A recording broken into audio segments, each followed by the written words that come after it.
Hey, it's Ann and Jen from the kitchen. We are here today to talk to you about our Italian meal kit. We've been doing meal kits since the pandemic hit. Sort of like our participatory here that you would come to the kitchen and join us for, but you take it to your house. We do them for groups of 2, but you can order as many as you need if you've got a bigger family, or we've had a lot of people who have been so kind and dropped them off to other friends, and then they cook together via Zoom or Skype or whatever your technology of choice is. But I was just going to show you what we have inside here. We've got this bag. It'll come in, and then it has a little bag that has all of the components for one of the dishes. This is the pasta for the Italian one. Here's the little bag for the green beans. This is the salad. So this big bag has got all of the bits and pieces you need to make a 3-course meal. Salad, entree. We're going to do a vodka sauce over pasta with some grilled chicken today, and a Tuscan salad, which is delicious and has some super fresh bits and pieces to it that will make your salad just kick it up a notch, let's say. And then for dessert, a gluten-free Vistortatore, which is essentially a flourless chocolate cake. It's awesome if you are allergic to gluten. Terrible if you're allergic to nuts. Yes, it's made with almond flour. So, all right, so let's get started with that. All right. Come over and help me. Do it, yeah. So, like I said, this is, or Jen alluded to, this is made with almond flour. We include all of the things you see in front of you, plus a little bit more, because I got it started ahead of time, just so we can show you the whole bit. What are you doing there, Ann? I'm so glad you asked. I'm so glad I asked as well. So this is the best way to line a cake pan. People will come in all the time and they're like, oh my gosh, I didn't know how to do that. And I always have trouble getting the cake back out of the pan. So first of all, we're using a springform pan, which literally means that there's a spring in it, or the idea of a spring. When you open it, it comes out just like that. I have already buttered this one up a bit. And you pop it back together like so and shut it. So when you're ready to take the pan, or the cake out of the pan, you just open it back up again. I had a very lovely woman, might have been my mom. Hi Mom, I think she's out there watching today, who had some trouble with this last weekend. And what did she have trouble with specifically? She didn't exactly know how to get it back out of the pan, which I can see how that might not be as intuitive as it is if you've done it a million times. Certainly not in the recipe either. No, it doesn't say completely cool and then open the springform pan. Right. I see. So in addition to the springform pan being super easy to get the cake back out of, this will help you as well. So this is just parchment paper. You fold it in half, and then you fold it into quarters.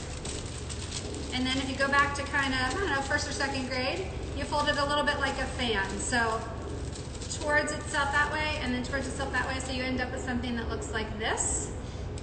And then you kind of try to just figure out where the middle is. This always takes me a few cuts, so bear with me.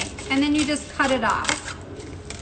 And you end up with, it's sort of like making paper dolls or snowflakes, which thank goodness we're done with that part of the Ohio weather. So then you just do this. So then you can kind of just keep cutting it down until you get the right size. So it just sort of fits right inside. It doesn't have to be perfect because for the most part it's going to cover the pan, and that's all you need to be able to easily get your cake back out. So, like so. Jen, I'm going to have you do this part for me. Which part? Which is to, I have buttered the sides, but you need to flour. Butter and flour for me? So we're going to flour it with almond flour to keep it gluten-free, just in case that's important to you or anybody that you might be serving. I have already melted the chocolate in a double boiler. If you don't have a true double boiler at home, you can always do a pot of water with a bowl over top of it. You just want to make sure that your water doesn't touch the bottom of your bowl because that can scorch the chocolate pretty quickly. So just melting the chocolate up, it will come as chocolate chips. And then we're going to work over here.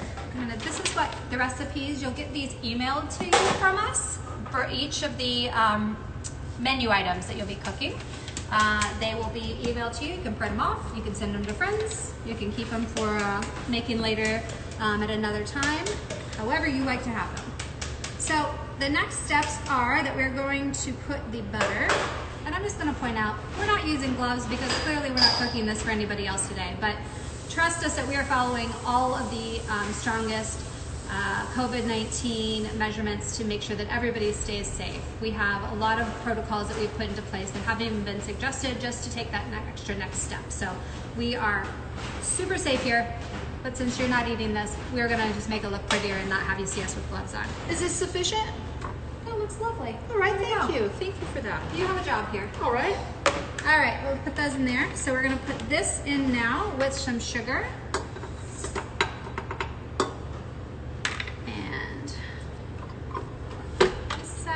And then we're gonna just kind of get that creaming. So the sugar and the butter together, get it light and fluffy. That helps us by putting air into the cake.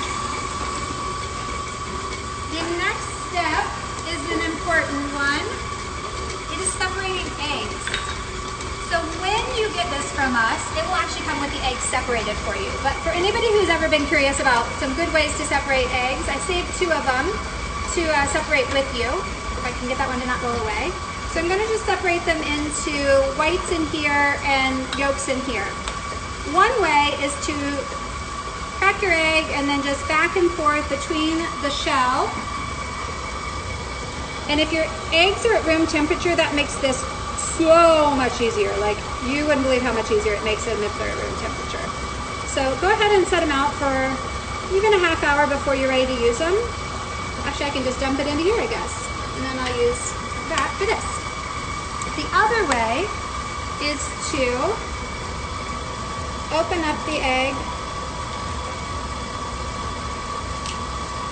And since I broke the shell so badly, I don't want to keep tossing it back and forth or else the shell will end up right into my egg whites. And you just pour it through your fingers. Again, whatever makes you feel most comfortable. Some people think this is gross. I cook a lot, so it doesn't bother me too much, but I do now have to wash my hands. Go wash your hands. Thank you.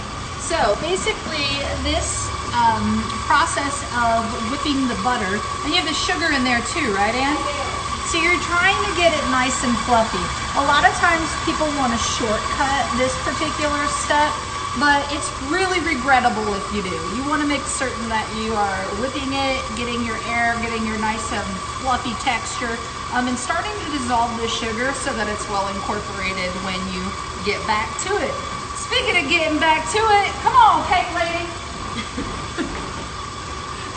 All right, how's it looking in there? Pretty good. I'm gonna take a second and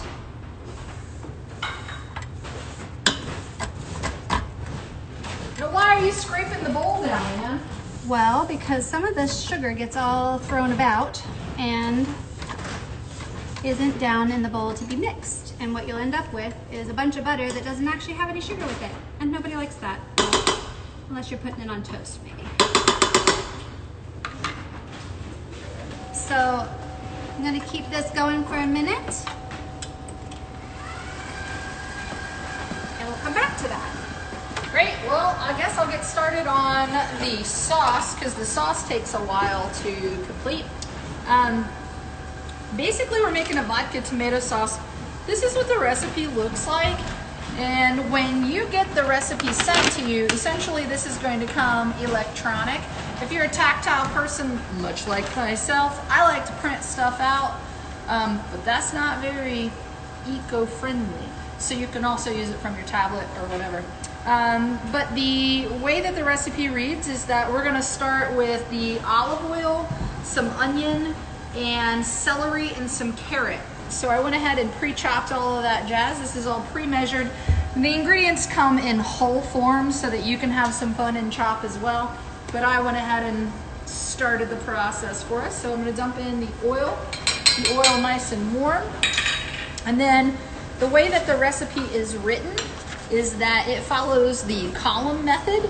So this is your amount, this is your ingredient, and this is the step associated with it. So you basically just read straight across and you follow what the instructions say. So it says to go ahead and add the onion, the celery, and the carrot first. So I'm gonna do that while I omit adding the garlic. How do I do that? Well, I just move it over like that, and then I just dump it in there. like that. So why are you not adding the garlic? Oh, well, the garlic takes very little time to start to cook, and it will burn and become pretty gross. So you always want to start your other aromatics first. If you notice, the pan that we're using is appropriately sized to the amount of sauce that we're making. Usually when you come in person and we're doing a big giant cooking event, this is a vat of sauce. So for a two-person, the measurement's much more manageable. But for anybody who has participated with us, who has made the vodka sauce before, will know that this is not the true size that you have usually cooked. So we'll go ahead and get that sweating for a little bit.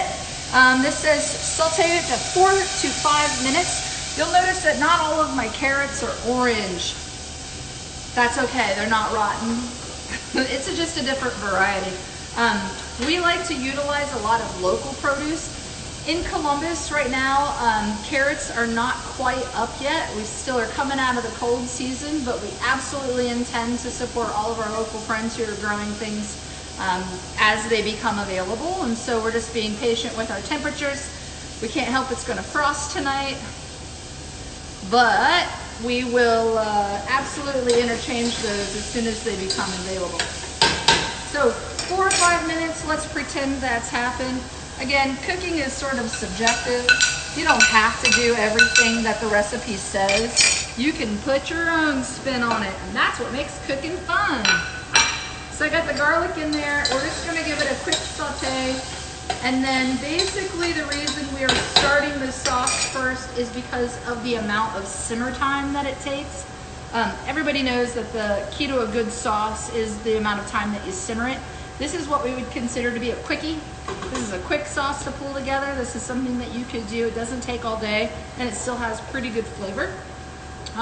The next batch of things that are going into this pot, we've got some canned tomatoes, some crushed red pepper, and also a bay leaf.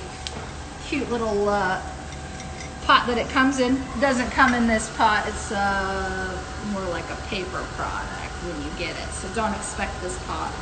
I'm gonna dump it all in. And then as you can see, my heat's pretty hot, so I'm gonna go ahead and turn it down slightly. At this point, what you wanna do is just go ahead and let this simmer. So simmering is essentially a low heat. It's not medium, it's low. And simmering should not be actively boiling. It should be tiny bit bubbling, and that's the difference. What are you doing, Anne? Oh, I'm working up this cake. I got all of the egg yolks in now.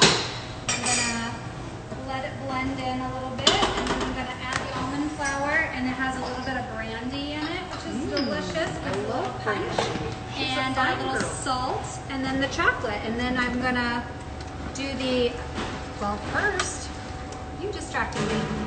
I'm going to put this up, and then I'm going to whip up the egg whites, and then you fold the egg whites in, and that's what gives this cake this kind of nice, like, airy fluffiness.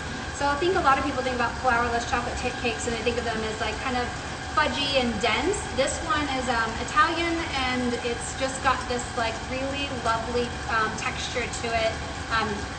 Quite honestly, you feel like you could eat the entire thing. We put whipped cream on top of it, and it's literally just the best. What temperature would you like the oven set at? I need it at 450, please. Sure. No, I'm lying, at 350. All right, I was going to say. That would burn it up. Okay. Thank you for keeping me honest, Kirsten. All right. One thing I can be, it's honest. So basically this sauce has to simmer for about 20 minutes. This is a really good time to kind of step away, not too far away, but slightly away, and work on another recipe. So to that end, which recipe do you think I ought to tackle? Maybe the salad? Yeah, why don't you work on the salad? Work on the salad. So the salad is pretty simple. We've got some components here that come in the kit that are all pre-measured out. But essentially we've got romaine lettuce, a shallot, some green beans, some thyme, a little tomato, some olives, and then we've got cannellini beans. Now the rest is sort of a dressing component. We go real simple here. Got a little lemon juice, we'll add a little olive oil, And then we do some salt, pepper, and some garlic from your pantry. And we finish it off with a little shaved Parmesan. So I'm gonna go ahead and start chopping the salad. Again, we have a recipe. Jen, I have a question. Call Me Schmitty said, how far can we step away? We can step away far enough to keep one eyeball on the pot. Also, Flourish Bespoke said, simmer down. You simmer down! You simmer down! Mr. Tulip. Speaking of Flourish Bespoke, tomorrow is our Taco Tuesday. Hopefully all of you have had a chance to come in for tacos. We are still up and running with Taco Tuesday every week. We have had tremendous support, so thank you to every person who has been supporting us through this weird shutdown. But Flourish Bespoke is actually going to be bringing a little brightness to your day tomorrow. You can pick up a bouquet of flowers with your tacos, and we'll have those available also with the meal kits this week. So check that out on our website, thekitchencolumbus.com. They are beautiful. The really cool thing about that is that people are still celebrating. There's still birthdays that are happening. There's still anniversaries. And heading out to go and purchase things like gifts and flowers and that sort of thing has become a little bit more challenging.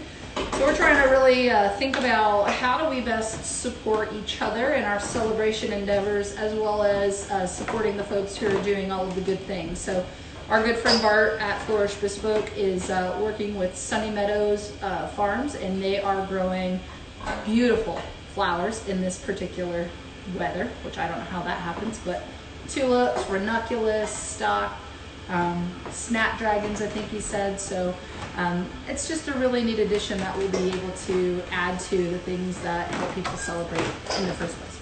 Okay, so salad. Situation with salad is that it's a salad. It's not that big of a deal. It's delightful though, because you can do it any way you want. In my estimation, I would go ahead and say that putting stuff inside of a bowl all together and tossing it up and then dividing it out is a great way. I also would say that you could build these items onto a plate or a platter and then layer them on top of each other, also an acceptable way. There's really no bad way to toss a salad.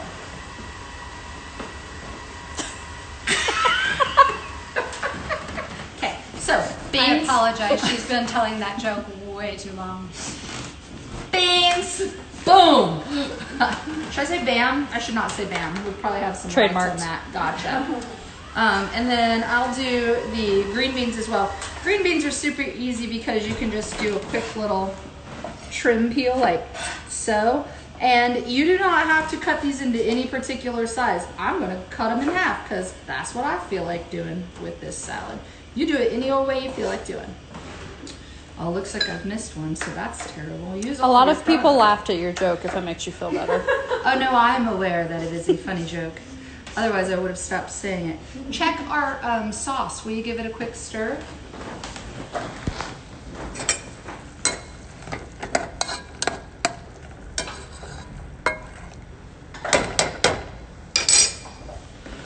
In the magic of while you were away, I cut tomatoes. That's it. That's all I did. And then we'll cut some olives as well. Boom. I go one at a time. The other thing you could do is, I'm just going to chop them like that. It really honestly doesn't matter. However you feel like you want to get down with this salad, you do it. All right, so now I need a bowl for our delightful dressing. So I'm going to use this bowl for dressing. And I'm going to toss all of this scrap away. Shallot. So shallot is one of those things. This one is pre-peeled. You're lucky for that, Jen. Otherwise, it comes with the skin. And with the skin, it's really super simple, easy to peel. It's just like an onion. But I always like to cut my shallots or onions in half. I always like to leave the root intact so that, as you can see, the shallot is not falling apart. It's pretty like stable, and I can cut it into however thick or thin slices that I'd like. With this particular shallot, what does it indicate? Sliced very thinly. So there's a couple of ways to slice the shallot pretty thinly. You can either just go straight across, such as so, Or do you have rings? Nice knife skills, Jen. Thanks, Columbus State. I have a question about knife skills from Bubbles and Agave, also known as Christina Basham. Hello, Christina Basham. Thanks for asking. Any tips for cutting tomatoes so you don't lose the guts on your cutting board? Sharp ass knife. Oh, I cussed. I'm not. I already allowed to say told them you ass. probably might. I'm so sorry. A very sharp knife is what you need in order to do that. If you have a dull knife, your tomatoes will go like right out. So don't do that. You can also cut thin slices lengthwise if that's your jam, where you would go up to the root but not through it. And then you've got these cute little long shards, and then you just do one quick chop and you see the difference there. So it really is just aesthetically whatever you feel like doing. So I'm not gonna use this whole shallot because I think that's a little overkill. And I'm gonna go with these nice little shallot fronds, we'll call them. Anytime that you have anything left over from an onion, a celery, a carrot, we always save those things. I'll show you. Bubbles and Agave said that's a dull answer, Jen.